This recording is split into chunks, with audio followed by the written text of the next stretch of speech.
Classificação indicativa. Livre para todos os públicos.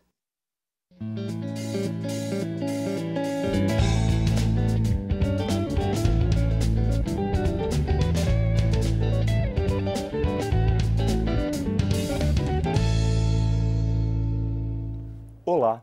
Em março deste ano, o governo anunciou cortes de 2,5 bilhões de reais no orçamento do Ministério da Ciência e Tecnologia. Com isso, a pasta ficou com o menor orçamento dos últimos 12 anos. E é sobre isso que a gente conversa agora com a deputada e ex-reitora da Universidade Federal de Juiz de Fora, Margarida Salomão, que é do PT de Minas. Olá, deputada. Olá, Juliano.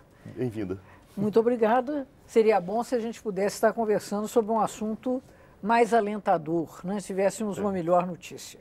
Na verdade, os cortes desse ano foram dramáticos, paralisaram praticamente todo o trabalho na área de investigação, de formação de cientistas no Brasil. E o pior é que a previsão da lei orçamentária para o ano que vem é menor ainda do que o que se executou este ano. Então está havendo uma grande mobilização da comunidade, 80 mil pessoas assinaram um texto que vai ser encaminhado ao presidente da Câmara para que ele também ajude a sensibilizar o governo, como estão sensibilizadas as comunidades das universidades e os parlamentares das comissões de educação, de ciência e tecnologia, que estão pensando em criar, ou destinar uma das emendas impositivas para compensar esse rombo. O que eles querem é muito pouco, 6 bilhões, é muito para mim. Talvez seja muito para você, mas para o Brasil não é nada. E de outro lado, não fazer essa destinação de recursos é uma tragédia. Deputada, como que essa situação foi acontecer? Porque houve um aumento de teto de gastos, né? O governo está gastando mais, mas esqueceu-se da ciência e da tecnologia? Aí é uma questão de prioridade. Na última luta para que o presidente não fosse afastado, foi perdoada uma dívida de 10 bilhões de reais dos ruralistas. O dobro já do que esse valor. Mais do que o dobro do que se gastou este ano em ciência e tecnologia. Razão pela qual foi dirigida ao presidente da República uma carta subscrita por 23 prêmios Nobel. Isso não é pouca coisa. É a liderança da ciência no mundo apelando ao governo do Brasil para não matar o Sistema Nacional de Ciência e Tecnologia, que já está num processo de redução de energia. Para você ter uma ideia, há uma estagnação na produção científica dos últimos 3 anos. Então, quer dizer, na verdade, nós estamos consumindo a gordura anterior. Enquanto outros países estão destinando 4,8% do seu PIB para ciência e tecnologia, o Brasil, no seu melhor momento, destinou 1/4 desse percentual. 1,2% do PIB, e agora é muito menos. Então nós estamos perdendo a corrida mundial. E isso é trágico para a população brasileira. Deputada, existe uma série de projetos que o Brasil perde, né? Que eles têm...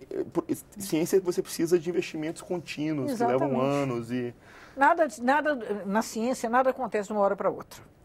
Entretanto, boa parte hoje da melhor economia do Brasil, que é do agronegócio, dependeu fundamentalmente dos esforços da Embrapa, da Universidade Federal de Viçosa, da Universidade Rural do Rio de Janeiro, Federal Rural do Rio de Janeiro, que descobriram, por exemplo, como fixar o nitrogênio no solo, o que levou a que o Brasil se tornasse a grande fazenda do mundo em termos da produção de alimentos. Então, esses avanços, que são avanços científicos, na área do gás e do petróleo, na área da aeronáutica, na área das ciências da saúde, fomos nós que descobrimos a relação do vírus da Zika, né, com a microcefalia. Tudo isso é resultado da ciência brasileira e, mais do que isso, acaba redundando em mais empregos, em mais produção econômica e mais rendimentos fiscais. Matar a ciência brasileira nesse momento é como fazer um lavrador que come as suas sementes. Depois não haverá o que colher. Não faz o menor sentido, então. Não faz o menor sentido, é irracional. E pelo valor da destinação, é irrisório.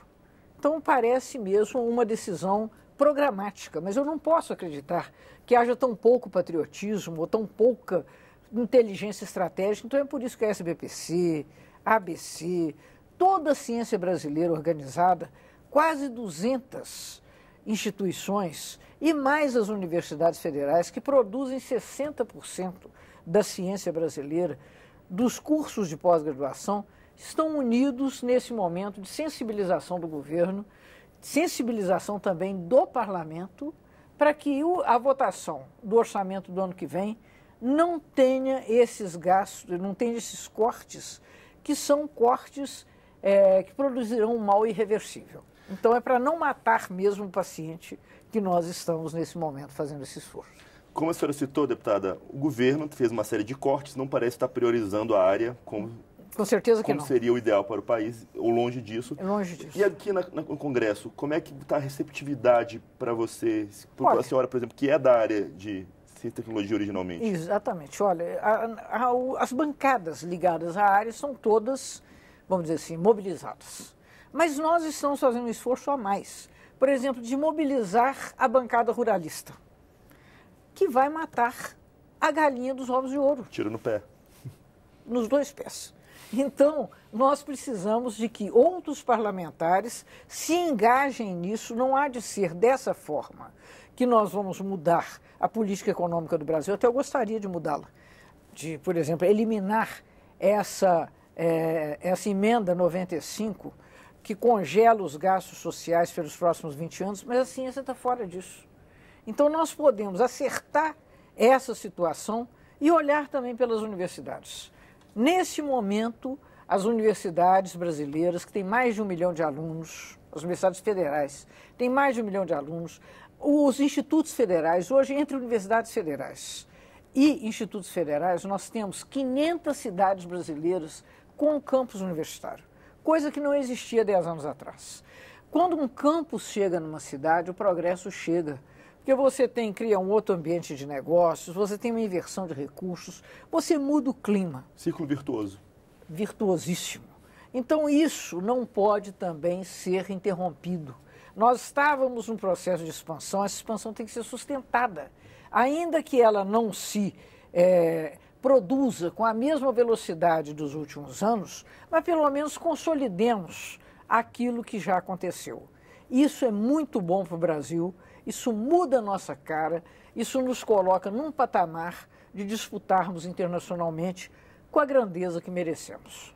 Deputada, nosso tempo está quase acabando, mas para encerrar, quais as ações que a senhora e os parlamentares que estão ligados à causa do ensino estão fazendo? Teve um ato, uma audiência, uma série de coisas. Olha, né? Nós temos estado com o relator do orçamento, com o subrelator do orçamento para a área de educação.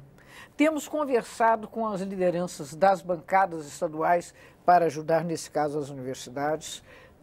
Estamos também articulando essas emendas de bancada que são impositivas para poder melhorar as condições orçamentárias. O relator tem que ter algum valor com o qual movimentar essas mudanças. Então, nós estamos fazendo esse grande esforço apoiados na sociedade. E estamos acreditando, quem sabe, que essa história possa vir a ter um final feliz. Obrigado pela sua participação, deputada Margarida Solomon. Pelo bem do Brasil, espero que a senhora tenha êxito. Espero que nós todos tenhamos êxito pelo bem do Brasil. Obrigado, deputada. Obrigado a você. Eu sou Juliano Pires e este é o Palavra Aberta. Você pode conferir esta e outras edições do programa no site câmara.leg.br/Palavra Aberta. A gente fica por aqui. Até mais.